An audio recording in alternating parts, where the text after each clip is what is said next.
देखो, पहला चैप्टर हम लोग पढ़े थे क्या, इंट्रोडक्शन ऑफ कॉस्ट, जिसके अंदर में ये समझ में आ रहा था कि कॉस्ट होता क्या। ठीक है, यानी कि कोई भी चीज का पर यूनिट कॉस्ट निकालना हो, किसी का कॉस्ट सेंटर के बारे में, ये सारा कुछ उधर हम लोग पढ़े।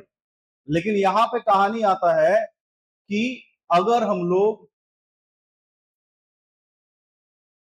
अगर हम लोग कॉस्ट निकाल रहे हैं तो एक तरह का कॉस्ट नहीं होता, कई तरह का कॉस्ट होता है, उसी को क्लासिफिकेशन करना इस चैप्टर का मुद्दा है।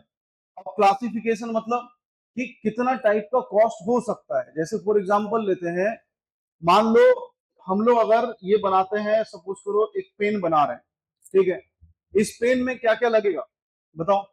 एक पेन को बनाने में क्या क्या लगेगा, ये प्लास्टिक है ना, तो ये क्या हो गया, मटेरियल। ठीक है, इसको बनाने के लिए कोई ना कोई एक आदमी लगेगा, वो हो गया लेबर। ठीक है, और इसके अलावा भी कई खर्चा हो सकता है, जैसे इसको कलर करना, इसमें इंक डालना, ठीक है, और इस पे नाम लिखना, यानी कि फिनिशिंग टच देने के लिए और भी कई तरह का खर्चा हो सकता है। तो एक तो हो गया क्या, मटेरियल के ऊपर, एक हो गया क्या, लेबर के ऊपर, और तीसरा क्या हो गया मेरा, तीसरा टाइप ऑफ कॉस्ट क्या हो गया,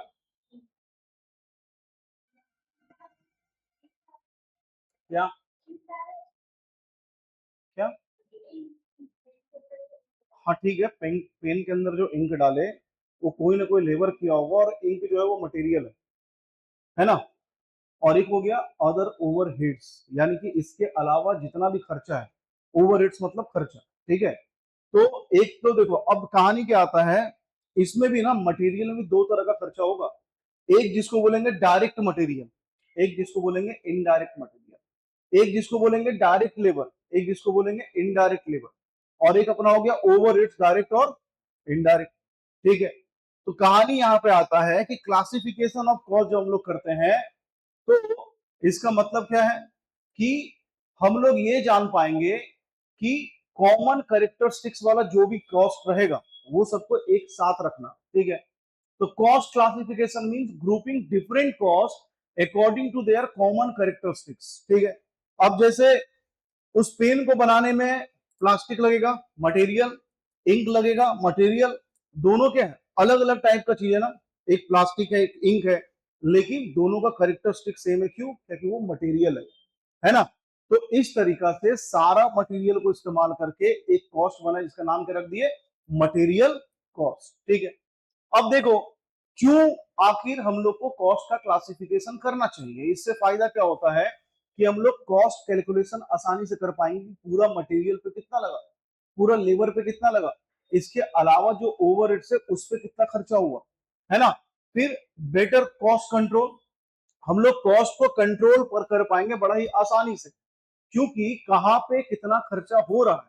ठीक है, कहां पे कितना खर्चा हो रहा है ये हमको पता कैसे चल सकता है, जब कॉस्ट को हम लोग क्लासिफाई करेंगे। हम लोग जब कॉस्ट सेंटर पढ़ रहे थे तो वहां पे क्या पढ़े हम लोग, कि कॉस्ट सेंटर इसलिए बनाया गया ताकि सेम टाइप का चीज एक जगह पे रख के एक सेंटर बनाएंगे हम लोग। ठीक है, और वहां से कॉस्ट का कंट्रोल कर पाएंगे। वहां पे हम लोग और क्या कर पाएंगे, कि ये पता कर पाएंगे कि किस जगह पे मेरा वेस्टेज हो रहा है, किस जगह पे मेरा कमी हो रहा है, कहां पे हमको ज्यादा और पैसा लगाना चाहिए, कहां पे बजट का एलोकेशन कम करना चाहिए। ये सारा बेनिफिट वहां मिल रहा था, सेम वही बेनिफिट यहां भी मिलता है। क्यों, क्योंकि कॉस्ट का जैसे ही क्लासिफिकेशन करेंगे तो कॉस्ट का कैलकुलेशन मेरे लिए स्टार्ट हो जाएगा, उस पर कंट्रोल रखना आसान होगा, बजट का प्रिपरेशन करना कि किस चीज पे कितना पैसा लगाना है, बजट प्रिपरेशन है कि नहीं। फिर बेटर डिसीजन मेकिंग और इजी कंपैरिजन, यानी कि आसानी से हम लोग कंपेयर कर पाएंगे कि किस जगह पे मेरा खर्चा ज्यादा हुआ, कहां पे कम हुआ, पिछले साल कितना खर्चा हुआ था, इस साल कितना खर्चा हुआ, या पिछले बार जब प्रोडक्शन किए थे और इस बार जब प्रोडक्शन कर रहे हैं, भले वो 2 दिन के बाद ही हुआ हो, लेकिन दोनों में कुछ ना कुछ तो डिफरेंस आ सकता है ना। तो ये भी कंपैरिजन हम लोग कर सकते हैं इसी कॉस्ट का क्लासिफिकेशन के थ्रू। ठीक है, अब एक एग्जांपल लेते हैं हम लोग, मान लो एक फर्नीचर का फैक्ट्री, वहां पे मटेरियल क्या लगेगा बताओ, वुड, है ना, सिंपल सा बात है। उसके बाद कारपेंटर यानी कि मेरा लेबर हो गया, फिर क्या हो गया, फैक्ट्री रेंट हो गया, उसके बाद एडवर्टीजमेंट हो गया, डिलीवरी चार्जेस हो गया। तो ये हो गया क्या, मटेरियल, लेबर, और ये हो गया अदर ओवरहेड्स या फिर अदर एक्सपेंसेस के अंदर में आता है। ठीक है, तो अब हम लोग बात करें, मटेरियल जो है वो लग गया 5 लाख का। ठीक है, और ये सारा चीज को जोड़ने के बाद मेरा क्या पता चलेगा कि हाँ, फर्नीचर बनाने में टोटल जो मेरा खर्चा हुआ वो कितना हुआ। फिर वहां से क्या पता लगा सकते हैं हम लोग कि कितना फर्नीचर बना, कितना खर्चा हुआ, तो पर यूनिट में कितना खर्चा हुआ, है कि नहीं। अब हम लोग क्या देखते हैं कि एक दुकान में जाते हैं, उसको बोलते क्या है कि भैया थोड़ा सा कम कर दीजिए, है ना, हमको पता है इतना में तो मिलता है। ठीक, पर क्या हम लोग उससे कभी पूछे आपका रेंट कितना लगता है, लेबर को आप कितना दे रहे हैं, है ना, आपके पास जो इलेक्ट्रिसिटी चल रहा है, बल्ब चल रहा है, उसमें कितना खर्चा हो रहा है। ये सब चीज हम लोग नहीं पूछ पा रहे हैं, ये सब लोग कुछ से बात ही नहीं कर रहे हैं। हम लोग क्या बोल रहे हैं, अरे वो बगल वाला दुकान में तो 100 रुपए का है, आप 120 बोल रहे हैं। बगल वाला दुकान छोटा था, वहां पे कोई लेबर नहीं था, वहां पे कम बल्ब लगा हुआ था। ठीक है, और बगल वाला दुकान का जो रूम था वो खुद का था, इसका रेंटेड है ना, इसमें लेबर लगा हुआ है, इसका दुकान बड़ा है, इसमें मेंटेनिंग का कॉस्ट अलग जाता है, तो उसके हिसाब से 10-20 तो एक्स्ट्रा लेगा ही है ना। तो क्यों एक्स्ट्रा लेना पड़ रहा है, क्योंकि इसको अदर कई खर्चा है जो इसको उठाना पड़ रहा है, और ये सारा खर्चा को जोड़ के ही पर यूनिट कॉस्ट निकाल के फिर सेलिंग प्राइस फिक्स किया जाता है। ठीक है, अब आते हैं हम लोग बेसिस ऑफ क्लासिफिकेशन। अब कैसे कैसे हम लोग कॉस्ट का क्लासिफिकेशन कर सकते हैं। तो देखो, पहला आता है एलिमेंट बेस्ड क्लासिफिकेशन, दूसरा आता है फंक्शन बेस्ड, तीसरा आता है बिहेवियर, चौथा आता है identification, control based, normality based, decision making based, और अदर क्लासिफिकेशन कुछ भी हो सकता है। तो क्लासिफिकेशन ऑफ कॉस्ट कई तरीका से किया जा सकता है, लेकिन हम लोग का क्या सारा यहाँ पे पढ़ना है, जवाब है नहीं, हम लोग को सारा नहीं पढ़ना है। ठीक है, यहाँ पे तो तुम लोग पढ़ रहे हो जस्ट कॉस्ट का एक छोटा सा पार्ट। ठीक है, जस्ट सब चीज का इंट्रोडक्शन देके छोड़ दिया जा रहा है। जैसे तुम लोग पहला पढ़ा बेसिक ऑफ कॉस्ट, 4-5 पेज में खत्म हो गया, है ना। फिर तुम दोबारा जब पहुंचेगा बीकॉम लेवल में या फिर सीए सीएमए लेवल में, वही बेसिक ऑफ कॉस्ट 30-40 पेज का हो जाएगा, लिखा हुआ उतना ही बात है, लेकिन अब उसके अंदर में डिटेल तुमको मिलेगा। अब उसके अंदर में तुमको देखने को मिलेगा कि हम जो पढ़े थे उसके अलावा भी बहुत कुछ है ना। अब देखो क्या है कि अगर बिना पीडीएफ का पढ़ाया जाए, ठीक है, तो फिर कंट्रोल मेरे से नहीं होता है, हम फिर सब कुछ बोलना स्टार्ट कर देते हैं। ठीक है, अब सब कुछ बोल रहे तुम्हारा कहीं कभार काम का भी ना हो, इसलिए अपने आप को कंट्रोल में रखने के लिए हम उतना ही पढ़ा रहे हैं जितना पीडीएफ में लिखा हुआ, लिमिट अपने ऊपर लगाने के लिए। ठीक है, तो देखो इस चैप्टर में हम लोग क्या पढ़ रहे हैं, सिर्फ ये तीन, क्या क्या, एक तो एलिमेंट बेस्ड, दूसरा फंक्शन बेस्ड, और तीसरा बिहेवियर बेस्ड। यानी कि बाकी सारा हम लोग को नहीं पढ़ना। ठीक है, हम लोग का सिलेबस में नहीं है। ठीक है, आते हैं हम लोग कॉस्ट, एलिमेंट बेस्ड कॉस्ट का बात करें तो इसके अंदर में पहला आता है मटेरियल कॉस्ट, दूसरा आता है लेबर कॉस्ट, और तीसरा हो गया अदर ओवरहेड्स या फिर एक्सपेंसेस। ठीक है, अब ये सब क्या होता है, डायरेक्ट और इनडायरेक्ट, डायरेक्ट और इनडायरेक्ट, डायरेक्ट और इनडायरेक्ट। क्या मतलब है डायरेक्ट और इनडायरेक्ट का, समझो। ये पेन, ये जो पेन है, क्या प्लास्टिक के बिना बन सकता था, नहीं बन सकता था। ठीक है, अब प्लास्टिक मान लो होता व्हाइट कलर का, हम व्हाइट कलर का भी बेच सकते थे, है कि नहीं, लेकिन इस पे क्या लगा, कलर लगा। ठीक है, तो ये जो कलर है, अगर इसको कलर नहीं भी करते तो भी क्या इससे लिखा जाता, लिखा था ना, है ना। यानी कि इस पेन को बनाने में जो भी मटेरियल लगा, प्लास्टिक लगा, वो डायरेक्ट है। ठीक है, क्यों, क्योंकि ये सारा डायरेक्टली इसके ऊपर में एट्रीब्यूट होता है। ठीक है, डायरेक्टली एट्रीब्यूटेबल मतलब क्या होता है कि उसके बिना बन ही नहीं सकता है ना। लेकिन क्या इसके ऊपर जो कलर लगा, इस पे स्टिकर लगा, तुम पेंसिल खरीदता है, एक पेंसिल खरीदता पूरा प्लेन होता है, एक पेंसिल उसमें डिजाइन होता है ना, एक पेंसिल खरीदता है जिसमें दिल दिल दिल बना हुआ रहता है, कई अलग अलग कलर का रहता है ना। तो क्या वो सब नहीं करने के से भी पेन चलेगा, पेंसिल चलेगा, चल जाएगा ना। ठीक है, बस क्या होगा कि सेलिंग करने में हो सकता है दिक्कत आए, एक नटराज का पेंसिल आज कोई खरीदता है? क्यों नहीं खरीदता है? हाँ, जबकि नटराज सबसे मजबूत पेंसिल में से आया करता था एक वक्त तक, पर आज नटराज का पेंसिल कोई खरीदता है? नहीं खरीदता है। क्यों? क्योंकि वो अपना कलर जो था उसी के ऊपर टिका रहा। ठीक है, बीच में सब ब्लैक रहेगा, साइड में red black red black red black यही रहेगा। ठीक है, बाहर में मार्केट में क्या आ गया, अलग अलग कई डिजाइन का, अलग अलग कई कलर का पेंसिल आ गया। लोग क्या हो गया, उधर अट्रैक्ट हो गया। वो डोम्स का आता है ना, कितना अच्छा स्टाइल का आता है पेंसिल, है ना, ट्राइंगल ऐसा बना हुआ रहता है, उसमें आता है वो। तो अलग अलग तरीका का पेंसिल आना स्टार्ट हो गया। आज जो पुराना इरेजर चला करता था, 2 रुपए का खरीदता था, मिटाता था, वो कोई खरीदता है? कोई नहीं खरीदता। क्यों? क्योंकि आज के टाइम पे इरेजर का डिजाइन भी क्या हो गया, बदल गया, है ना, कलरफुल आना स्टार्ट हो गया, डिजाइन वाला आना स्टार्ट हो गया, कटर और इरेजर साथ साथ आना स्टार्ट हो गया, है कि नहीं? तो लोग क्या कर रहा, उधर ज्यादा अट्रैक्ट हो रहा है। तो कई बार डिजाइन, उसका कलर, ये सब डिपेंड करता है उसका सेल करने के लिए। पर ये तो सेल करने के लिए है, बनाने के लिए है क्या? है ना, वो रबड़ भी वही लेटेक्स का बन रहा है, ये रबड़ भी वही लेटेक्स का बन रहा है ना, बस फर्क क्या है, कलर और डिजाइन का, इतना ही फर्क पड़ रहा है। तो कलर करने में, डिजाइन करने में ये सब जो खर्चा होता है, ये कभी डायरेक्ट नहीं होता है, ये सारा क्या माना जाएगा, इनडायरेक्ट है। एक मशीन चल रहा था, ठीक है, समझो, एक मशीन चलाएंगे हम लोग, तो मशीन में सबसे बड़ा खर्चा मेरा क्या आएगा, इलेक्ट्रिसिटी बिल, है ना। लेकिन उस मशीन को चलाने के लिए उसमें लुब्रिकेंट्स डालना पड़ेगा, है ना, वो तेल डालना पड़ेगा, बीच बीच में जाम ना हो जाए, मोबिल डालना पड़ सकता है, ठीक है, और क्या होता है, ग्रीस होता है ना, ये सब डालना पड़ रहा है। ये क्या हम लोग ये पता कर सकते हैं कि किस मशीन में कितना ग्रीस डाले होंगे?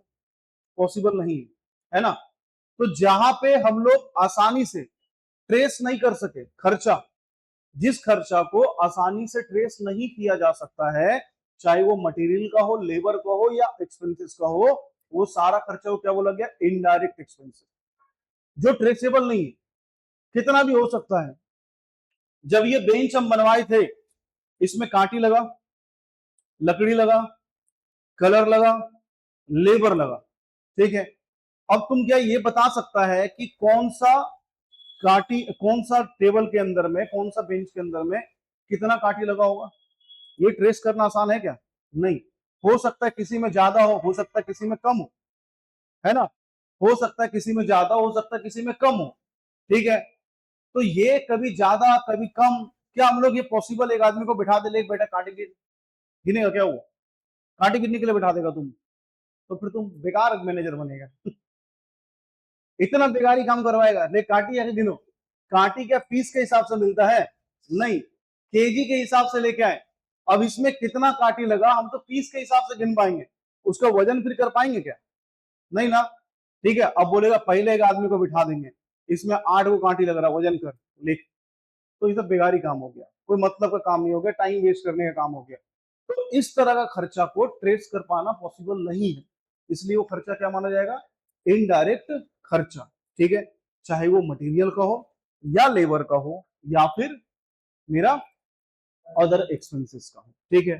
तो आओ देखें हम लोग मटेरियल, लेबर और अदर एक्सपेंसेस के बारे में। मटेरियल क्या, वुड इन फर्नीचर, ठीक है, स्टील इन कार, और क्लोथ इन शर्ट, और लुब्रिकेंट ऑयल जो होगा वो क्या हो गया, इनडायरेक्ट मटेरियल हो गया, ठीक है। क्योंकि लुब्रिकेंट ऑयल जो होता है वो कितना हम लोग डाल रहे हैं पता नहीं चल सकता है, उसको ट्रेस कर पाना पॉसिबल नहीं है। किसी मशीन में ज्यादा लग सकता है, किसी मशीन में कम लग सकता है। माइनर रिपेयर, छोटा मोटा खर्चा रिपेयर का, है ना, एक तो कांटी गुम गया, उसमें वो कांटी लगा दी, तो ये सब क्या है कि इसको ट्रेस कर पाना पॉसिबल नहीं है। इसके कारण से ये सारा खर्चा को इनडायरेक्ट बोला गया है, ठीक है। कारपेंटर, टेलर, ये सब क्या हो गया, डायरेक्ट। लेकिन अगर सुपरवाइजर को हम लोग दे रहे हैं, सिर्फ बैठ के देख रहा है, तो हम लोग क्या पता कर सकते हैं कि तुमको हम 50,000 का सैलरी दिए देखने के लिए, है ना, कि सारा काम सही से चल रहा है कि नहीं चल रहा है। अब हम ये पता कर सकते हैं तुम किसको कितना ज्यादा देखा, हाँ, किसको कम देखा, ठीक है। तुम उसको देखा तो कितना मेरा खर्चा हुआ, तुम उसको देखा तो कितना खर्चा हुआ, ये पता करना पॉसिबल है क्या? नहीं है। इसलिए क्या हो गया, ये इनडायरेक्ट लेबर हो गया। ठीक है। फिर क्या हो गया, स्टोर कीपर। स्टोर कीपर क्या होता है, सामने बैठा हुआ रहता है, वहां पे कई सामान रखा हुआ है, तो क्या हम लोग ये पता कर सकते हैं कि वो आदमी किस सामान का सुरक्षा ज्यादा किया, किसका कम किया? पॉसिबल है? नहीं, क्योंकि वो सबको क्या सुरक्षा कर रहा है, पर्टिकुलर एक आइटम का नहीं कर सकता है। अब कभी स्टोर के अंदर में ज्यादा सामान है, कभी कम सामान है, पर सामने वाला को सैलरी तो बराबर मिल रहा है ना? तो ये ट्रेस कर पाना पॉसिबल नहीं है, इसलिए इसको क्या बोला गया, इनडायरेक्ट लेबर। वही बात करें हम लोग अदर एक्सपेंसेस का, डिजाइन चार्जेस। डिजाइन चार्जेस मतलब एक शर्ट बना रहे हैं, ठीक है, एक टेबल बना रहे हैं, एक आदमी को बुलाएंगे इंजीनियर, जो क्या करेगा, डिजाइन करेगा। सिविल इंजीनियर काम यही होता है ना, कि वो डिजाइन करे कंस्ट्रक्शन का, कोई भी चीज का। तो अब वो आदमी आके डिजाइन करेगा, उसके लिए चार्जेस लेगा। क्या उसके डिजाइन करने से हम लोग का फायदा होगा? होगा, है ना, आराम से होगा। ठीक है। अब ये समझो एक बार, अगर आदमी डिजाइन ही ना करे तो क्या हम बना पाएंगे?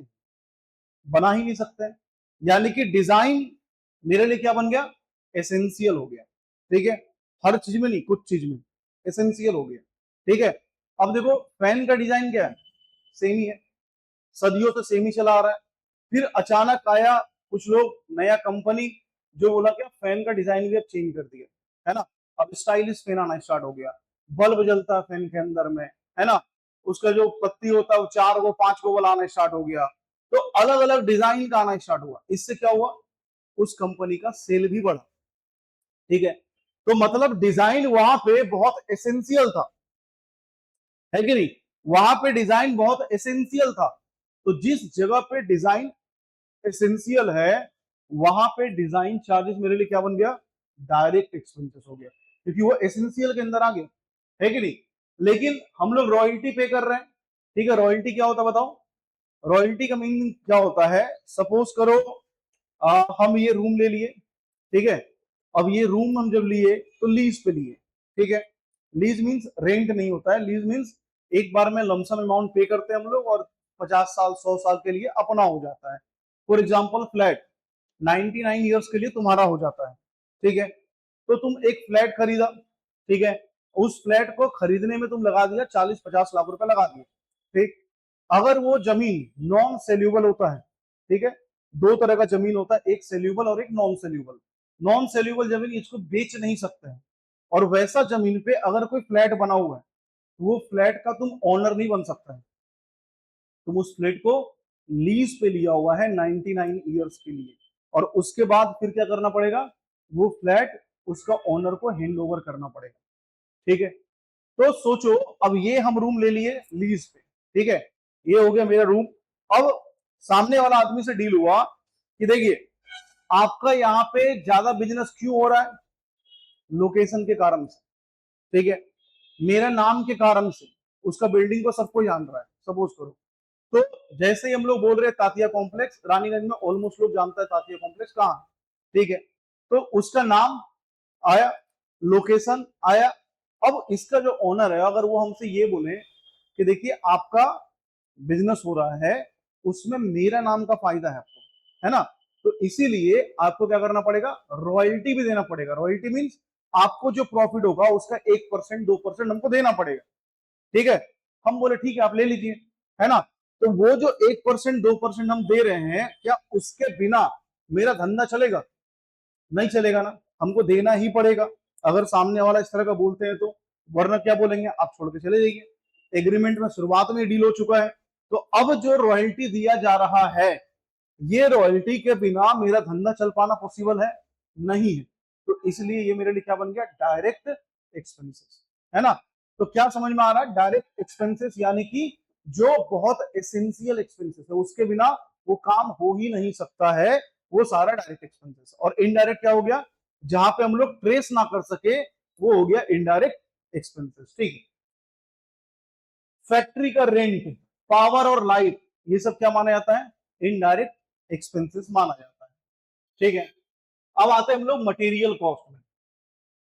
तो देखो एक हो गया अपना क्या, डायरेक्ट मटेरियल, एक हो गया अपना क्या, इनडायरेक्ट मटेरियल। ठीक है। डायरेक्ट मटेरियल के अंदर में क्या आता है, becomes a part of the finish goods, यानी कि वो फिनिश गुड्स का एक पार्ट रहेगा। ठीक है, अगर हम लोग फर्नीचर बनाते हैं तो लकड़ी फिनिश गुड्स का पार्ट है कि नहीं? अगर हम लोग कार बनाते हैं तो उसका जो बॉडी है स्टील का बना हुआ है ना, या फिर वो प्लास्टिक फाइबर का बना हुआ है, तो वो क्या हो गया, उसका पार्ट बन गया। उसी तरह अगर क्लोथ शर्ट बना रहे हैं तो क्लोथ उसका क्या हो गया, पार्ट हो गया। अगर शू बना रहा है तो लेदर उसका क्या हो गया, पार्ट हो गया। तो जो फिनिश्ड गुड्स का पार्ट रह जाए वो अपना क्या बन गया, डायरेक्ट मटेरियल। इनडायरेक्ट मटेरियल क्या है, इनडायरेक्ट मटेरियल जहां पे हम लोग बाद में उसका कोई बेनिफिट नहीं मिल पा रहा है। ठीक है, अब एग्जांपल लेते हैं, लुब्रिकेंट ऑयल मशीन में जो डाले, है ना, वो तो मशीन में गया। ठीक है, क्या वो फर्नीचर का फाइनल पार्ट है, नहीं है ना। ठीक है, ग्रीस, मशीन में ग्रीस डाला गया, क्या वो मेरा फिनिश गुड्स का एक पार्ट है, नहीं है। कॉटन का वेस्ट, कपड़ा बन गया, बाकी जो वेस्टेज निकल गया वो भी तो मेरा नुकसान है ना। ठीक है, वो नुकसान क्या मेरा डायरेक्ट पार्ट हो सकता है, नहीं हो सकता है। उसी तरह स्टेशनरी, अब वहां पे पेन पेपर आ रहा है, प्रिंटिंग चल रहा है, तो ये सब क्या मेरा डायरेक्ट मटेरियल हो सकता है, क्या मेरा फिनिश गुड्स का पार्ट हो सकता है, नहीं हो सकता है। इसीलिए सब क्या हो गया, इनडायरेक्ट मटेरियल के अंदर में आ गया।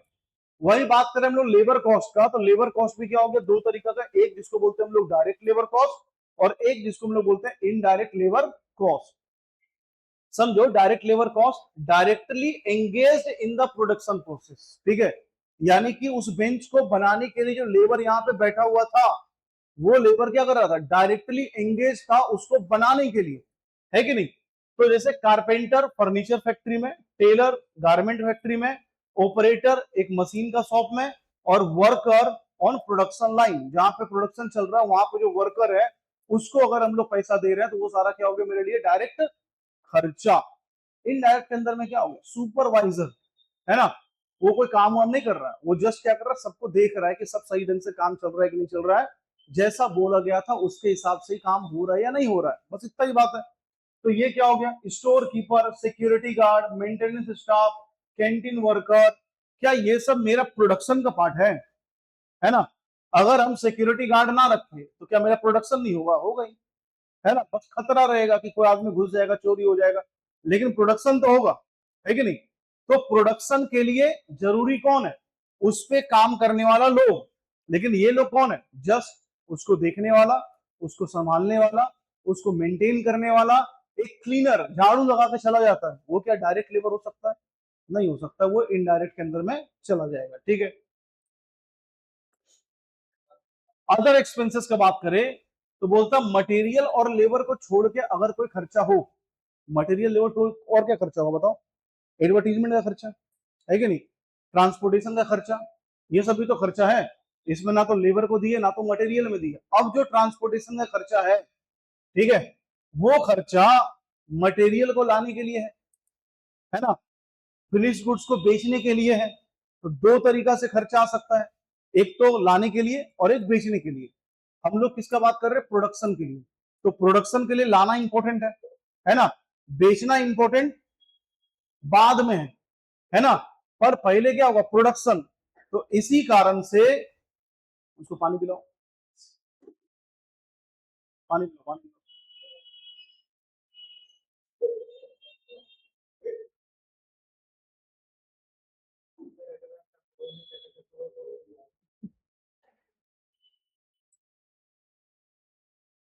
और चिल्ला हम रहे हैं, खांस तुम रही हो। वो भी इतना खांसी, आंख में पूरा पानी आ गया एकदम।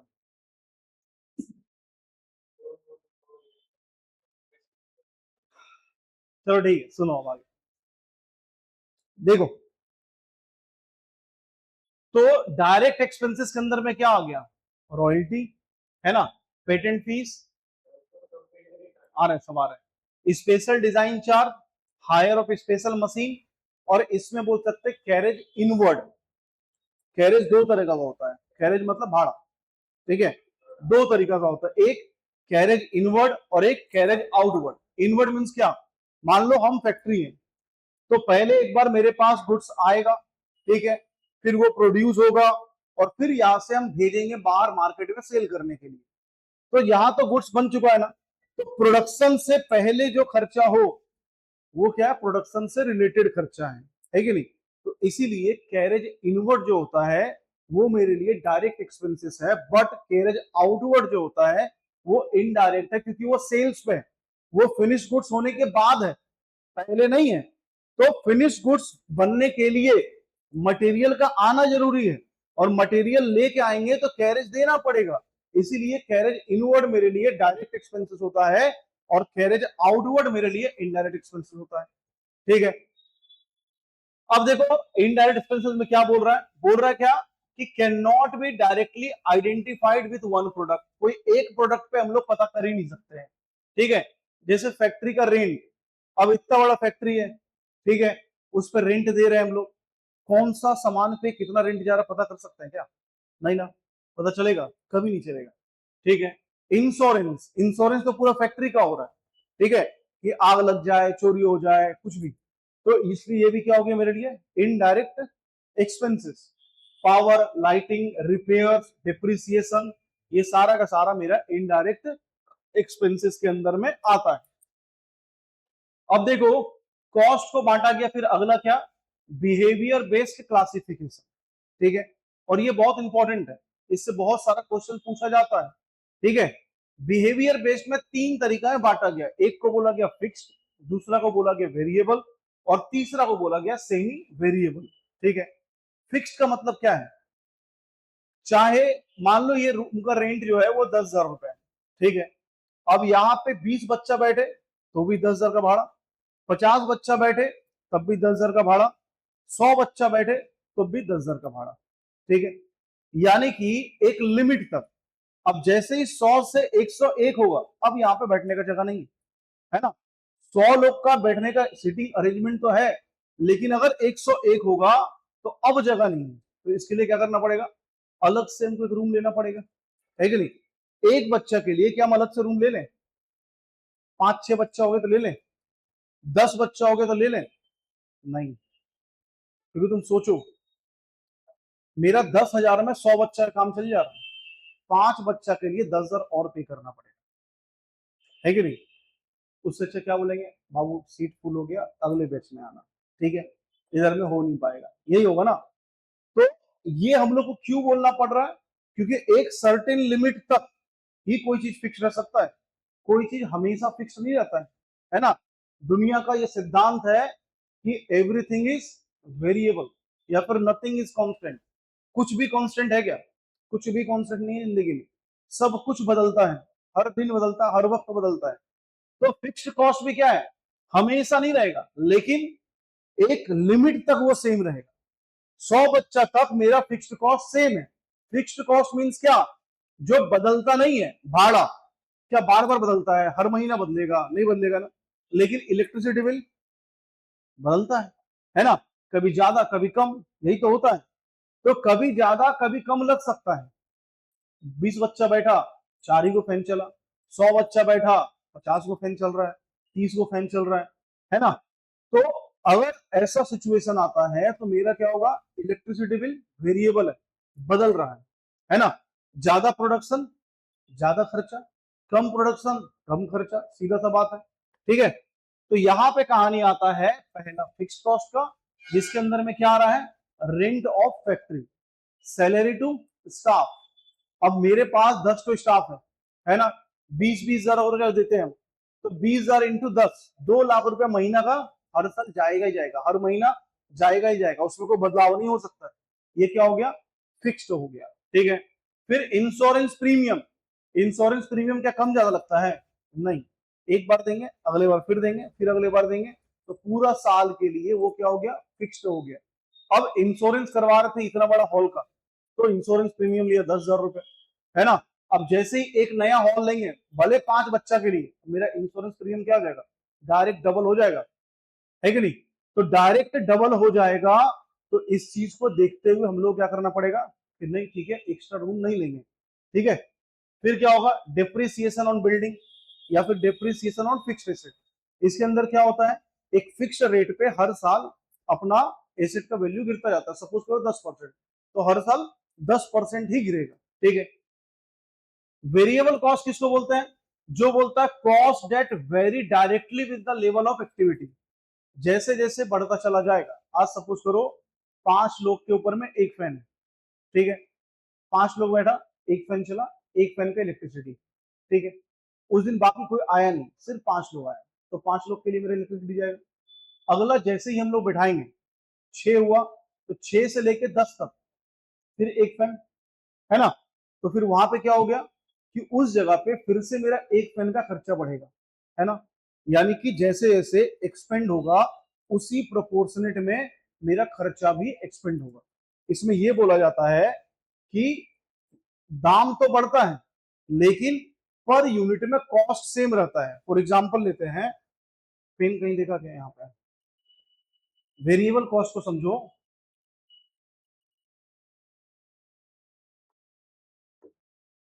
सपोज करो मेरा जो खर्चा है ना, पहले होता था, हम बनाते थे 100 यूनिट, तो 100 यूनिट पे खर्चा होता था मेरा कितना, 1,000 रुपए।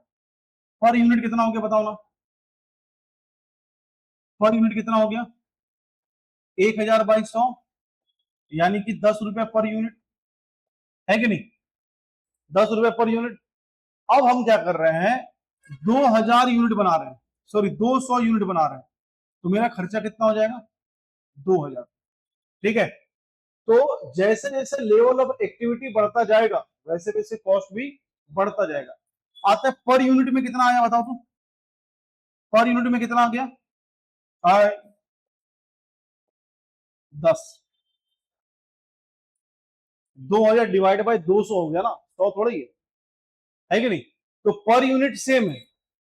तो यहाँ पे वेरिएबल कॉस्ट का मतलब होता है कि जैसे जैसे लेवल ऑफ एक्टिविटी बढ़ता जाता है मेरा कॉस्ट भी बढ़ता चला जाएगा, लेकिन पर यूनिट में कांस्टेंट रहेगा, पर यूनिट नहीं बदलता। ठीक है। तो अगर कोई चीज पर यूनिट में ना बदले लेकिन उसका दाम बढ़ता चला जाए तो इस तरह का चीज को हम लोग क्या बोलते हैं, वेरिएबल कॉस्ट बोलते हैं। ठीक है। अब अगला आता है semi variable cost. Semi variable cost क्या है, एक सर्टेन लिमिट तक फिक्स्ड है, उसके बाद फिर वो बढ़ जाएगा। फॉर एग्जाम्पल मान लो हम ऑफिस के अंदर में लैंडलाइन का कनेक्शन लिए, उसमें क्या बोला कि हर महीना आपको 500 लगेगा ही लगेगा। ठीक है। तो 500 लगेगा ही लगेगा, फिक्स्ड अमाउंट है, और बोला उसके ऊपर आप जितना बात करेंगे उसके हिसाब से कम ज्यादा होता जाएगा। ठीक है। तो 500 फिक्स्ड है और उसके बाद से वो वेरी करेगा, इस टाइप को क्या बोलते हैं हम लोग, सेमी वेरिएबल। यानी कि सेमी वेरिएबल में बोल सकते हैं कि fixed plus variable cost equal to semi variable cost.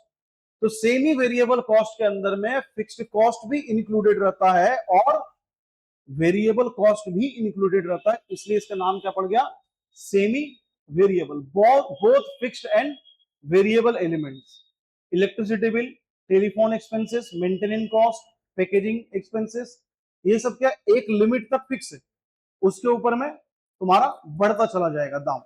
Prepaid का सपोज करो हम लोग ले लिए कनेक्शन, ठीक है।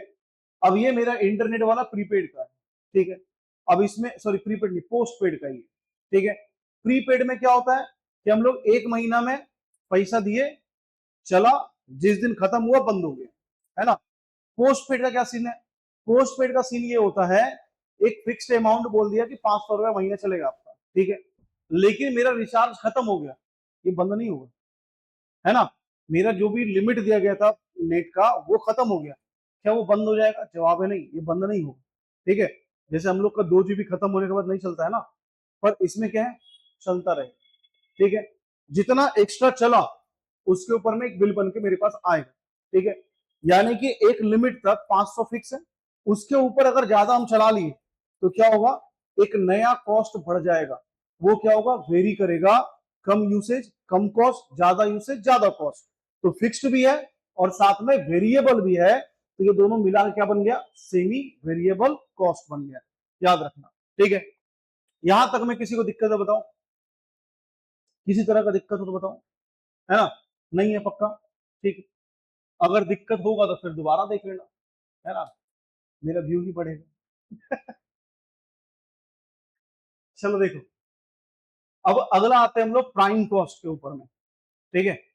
प्राइम कॉस्ट क्या होता है पता है? शुरुआती खर्चा, प्राइम खर्चा, ठीक है। इसके अंदर बोला जाता है कि direct material plus direct labour plus direct expenses, अगर ये तीनों को जोड़ दिया जाए तो क्या बोला गया? Prime cost. यानी कि डायरेक्ट नेचर का जो भी खर्चा होगा वो सारा का सारा को जोड़ने से मेरे पास जो वैल्यू आएगा उस वैल्यू को हम लोग क्या बोलते हैं? प्राइम कॉस्ट, ठीक है। अब प्राइम कॉस्ट जैसे यहाँ पे देखो, डायरेक्ट मटेरियल है 50,000 का, डायरेक्ट लेबर है 20,000 का, और डायरेक्ट एक्सपेंसेस हुआ 5,000 का, तो मेरा प्राइम कॉस्ट कितना हो गया? 75,000 का, ठीक है। तो प्राइम कॉस्ट के बारे में क्या इंपॉर्टेंट चीज है? इसके अंदर में सिर्फ डायरेक्ट कॉस्ट आता है, इनडायरेक्ट कॉस्ट कुछ भी नहीं आता है, और इसमें हम लोग कॉस्ट कंट्रोल या प्राइस डिसीजन में आसानी से ले सकते हैं, क्योंकि सारा डायरेक्ट खर्चा मेरे पास है ना। उसी प्राइम कॉस्ट के आधार पे हम लोग क्या निकालते हैं कि मेरा प्रोडक्शन में कितना खर्चा हुआ, प्रोडक्शन में। अब पोस्ट प्रोडक्शन भी बहुत खर्चा होता है, एडवर्टीजमेंट करना पड़ेगा, सेलिंग एंड डिस्ट्रीब्यूशन में खर्चा है, ऑफिस में खर्चा है। तो सेलिंग प्राइस जब निकालेंगे तो सारा जोड़ के निकालेंगे, लेकिन पर यूनिट कॉस्ट अगर हम लोग निकालना हो सिर्फ डायरेक्ट वाला का, तो हम लोग क्या करेंगे? तीनों डायरेक्ट को जोड़ देंगे तो मेरा प्राइम कॉस्ट आ जाएगा। यानी कि इस प्रोडक्ट को बनाने में टोटल डायरेक्ट एक्सपेंसेस कितना हुआ, ये कौन बताता है? प्राइम कॉस्ट बताता है, ठीक है। याद रखना, ये जो नोट्स बनाए गए हैं बहुत लेंदी नहीं बनाए गए हैं, क्योंकि तुम्हारा एमसीक्यू है, ठीक है। तो एमसीक्यू पॉइंट ऑफ व्यू से जो भी इंपॉर्टेंट है वो सारा लाइन इसके अंदर तुमको मिल जाएगा, ठीक है। और लास्ट में एक पूरा पेज है, ठीक है, जहां पे पूरा चैप्टर का समरी भी तुमको मिल जाएगा, और साथ में आज तुमको हम इससे जितना भी पॉसिबल एमसीक्यू होगा ग्रुप के अंदर हम भेज देंगे, ठीक है। तो सारा एमसीक्यू तुम लोग कर लेगा, ठीक है। और पिछले बार एमसीक्यू में हम लोग का बहुत सारा चीज फंसा भी था, बहुत फंस गया था। उसका कारण ऐसा नहीं कि हम अच्छा प्रिडिक्ट किए, उसका कारण कि मैम भी क्या कि चैट जीपीटी से बनवा दी थी। तो हम चैट जीपीटी से बनवा के दिए शायद 60-70 क्वेश्चन, ठीक है। अब मैम भी बना दी होगी चैट जीपीटी से, तो क्वेश्चन सिमिलर हो गया, और शायद 40 में 37-38 क्वेश्चन फंस गया। Chat GPT.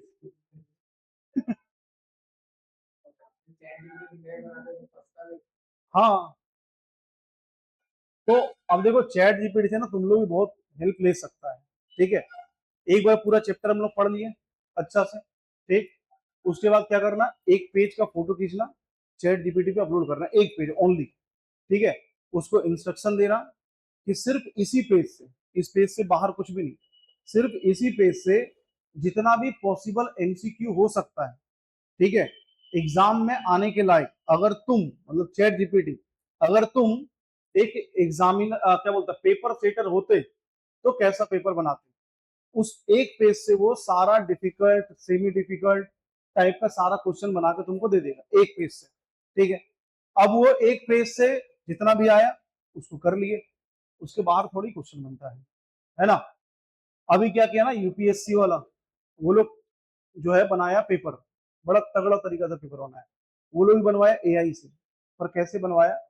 ठीक है, एक सर है यूट्यूब पे अभिमन्यु सर बोल के, तो उनका कहना था, वो क्या बोले कि इस बार जब यूपीएससी वाला पेपर बनाने से पहले फॉर्म जब भरा गया तो उस टाइम बोला गया पहला बार ऐसा कि तुम अपना कोचिंग इंस्टीट्यूट का नाम भी मेंशन करो कि कौन बच्चा कौन सा कोचिंग इंस्टीट्यूट से पढ़ा हुआ है, क्योंकि पेपर लीक हो रहा बहुत ज्यादा आजकल, ठीक है। तो क्या बोला गया, सब अब मान लो ये पढ़ा एक इंस्टीट्यूट से, वो सब पे पढ़ा।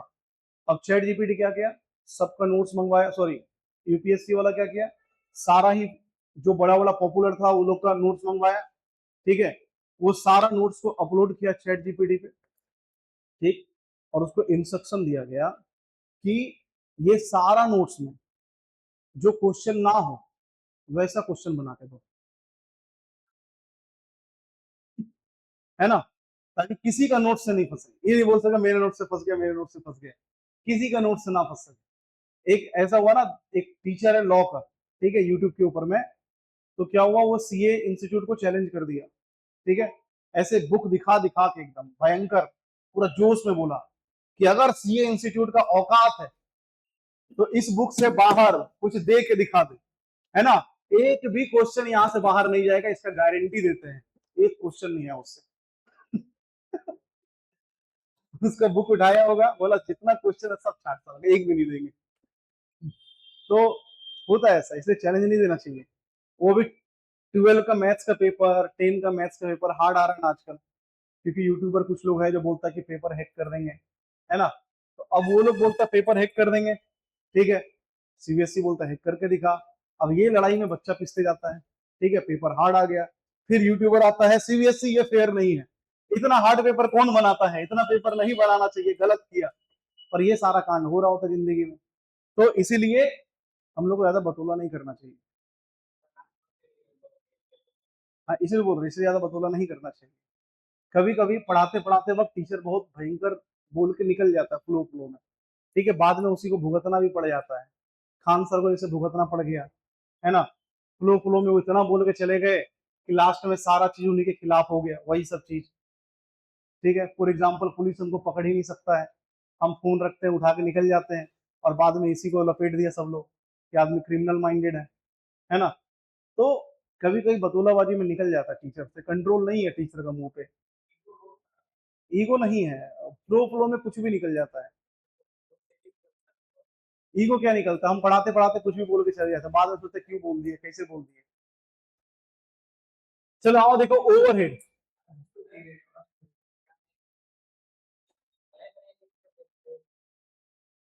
जहाँ है क्या, पक्का, आज तुम लोगों का क्या है,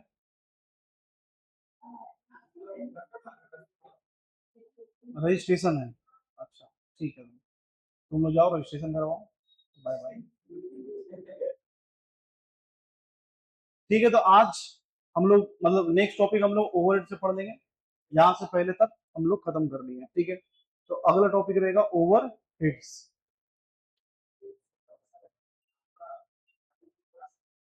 हाँ क्लास है।